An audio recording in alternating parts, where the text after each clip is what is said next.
Marami naman ho talaga akong kamukha. Minsan nga po napagkakamalan po ako ibang tao eh. Pero, di ba po gano'n naman po talaga? Meron po tayong mga kahawig pero hindi naman po natin sila kaano-ano. Kung hindi ka talaga konektado kay Astor, bakit hindi mo sabihin kung taga saan ka? Saan probinsya ka galing? Sino ba talaga yung bisita ni ate? Alam mo, yan din tanong ng ate mo. Pero hindi nga kasi sinabi kung sino siya. Kaya hindi ko alam. Under investigation po ba ako, sir? Kung oo, para sa ang kaso ho? Kasi I think it's best if you talk to my lawyer. Tsaka, sir, hindi po ba harassment itong ginagawa ninyo? Officer Arnold Santiago? Harassment? Ma'am, nagtatanong lang po ako. Pero tama ho ba ang taong tinatanong ninyo? Kasi sa pagkakaalam ko ho, 10 taon na ho itong kasong to pero wala pa pong nangyayari. Sana nga po, mahuli ninyo at makulong ninyo kung sino ang killer. Para sa kapakanan ng pamilya ni Joy. At para sa mga taong wala namang kasalanan. Pero pinagsususpetsahan ninyo.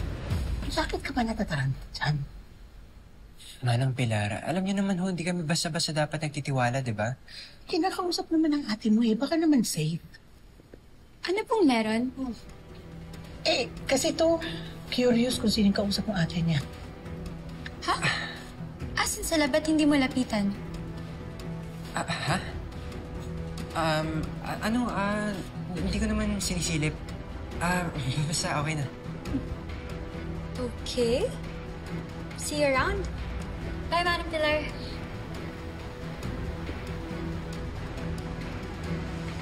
Mahahanap ko rin ng killer. Ma'am, salamat po sa oras ninyo.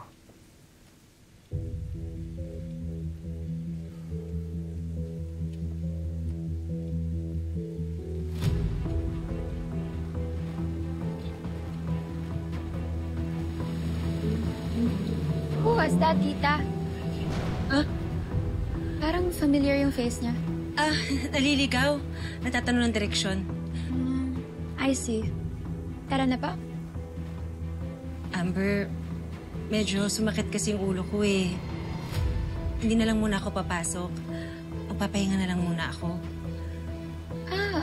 Sige po. Inom po kayo ng medicine, ha? Alis na po ako.